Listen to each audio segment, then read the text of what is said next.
जयंती है या पुण्यतिथि है, उससे बढ़कर आज एक मंथन है कि जिस प्रकार भागवत बाबू ने समाजवाद को या फिर समाजवादियों के एक जत्थे को का नेतृत्व किया था, क्या आज दूसरा भागवत प्रसाद जिंदा है? एक खोज जो कि प्रोफेसर श्याम ने जिस बात की ओर इशारा किया, डॉक्टर चंदन ने इशारा किया, बहुत ही दुख होता है कि जो हमें समाधान दे रहा था, हम उसी में व्यवधान भी उत्पन्न कर रहे थे।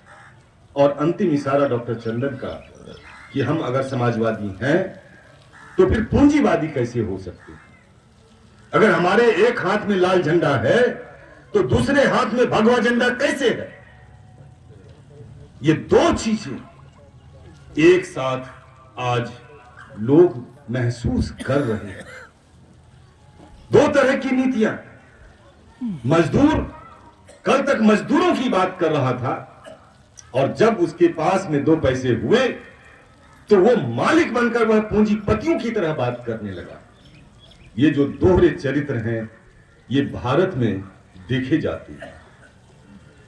ये दोहरे चरित्र आखिर बने कैसे और इसके बनने के पीछे के कारणों को अगर आप जानना चाहेंगे तो आपको भागवत बाबू के पास जाना पड़ेगा। दो चीजें, जिस वाद को आप जानते हैं, जिस विचारधारा को आप मानते हैं और आपके जीवन के कर्म में वह नहीं है, तब वही दोहरापन है।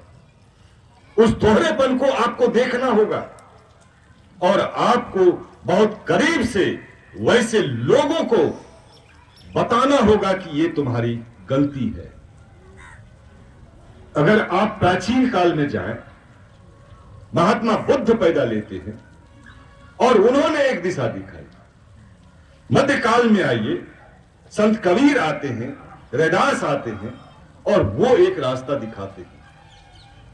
वो जो लड़ रहे थे, जिस सांस्कृतिक परंपरा से वो लड़ रहे थे, जिस सामाजिक उद्देश्यों को लेकर वो लड़ रहे थे, जिस समाजवाद को लेकर के वो बात कर रहे थे, वो मार्क्स से पहले भी वो बात कर रहे थे।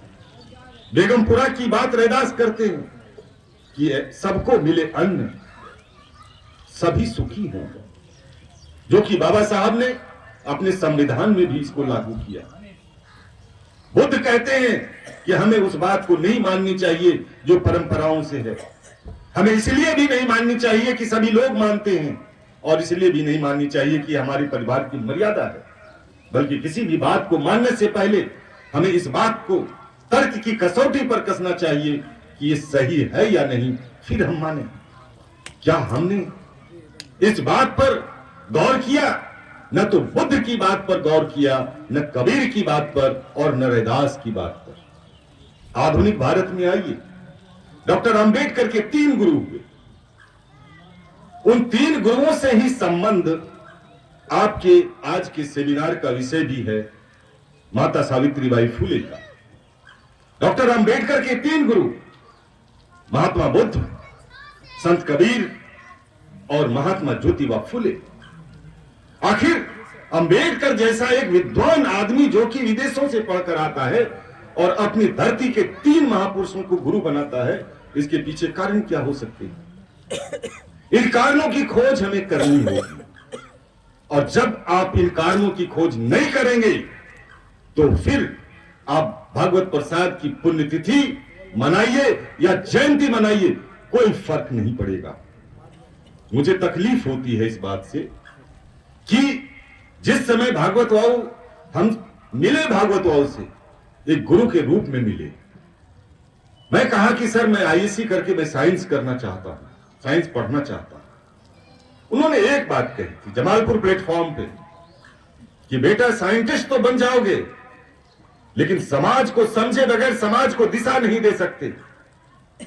बेहतर हो कि समाज विज्ञान पढ़ो। और उन्हीं के कहने पर मैं सोशियोलॉजी में ऑनर्स किया था।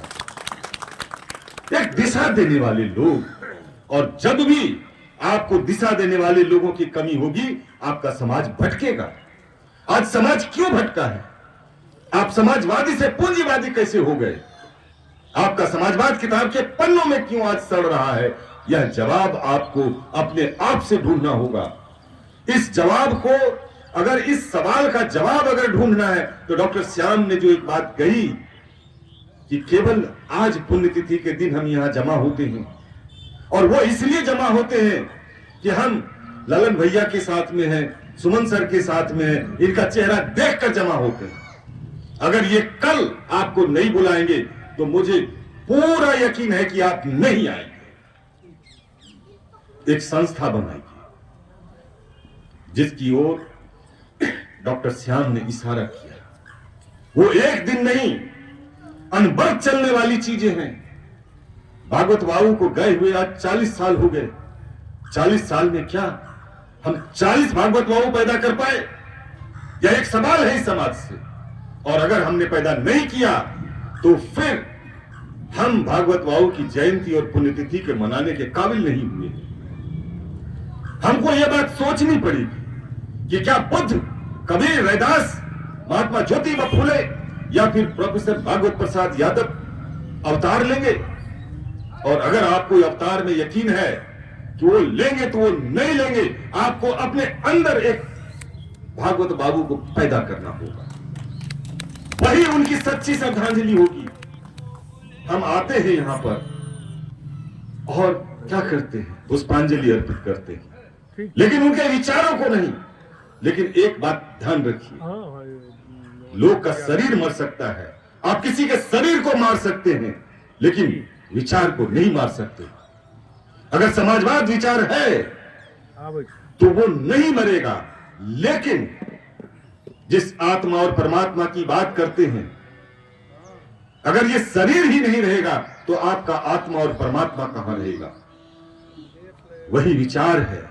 आपके जहन में वो विचार होने चाहिए, और उस विचार को पैदा कौन करेगा, इस पर विचार करने की जरूरत है। भागवत बाबू के बारे में हम बहुत कुछ बोल जाते हैं, लेकिन जब हम यहां से जाते हैं तो ठीक वैसे ही जैसे मुर्दा जलाकर पंचकाठ पीछे फेंकते हैं, यहां से जब आप जाएंगे पंचकाठ फेंक करके जाएंगे कि गए भागवत बाबू तो गए, अब हमको कोई मतलब नहीं।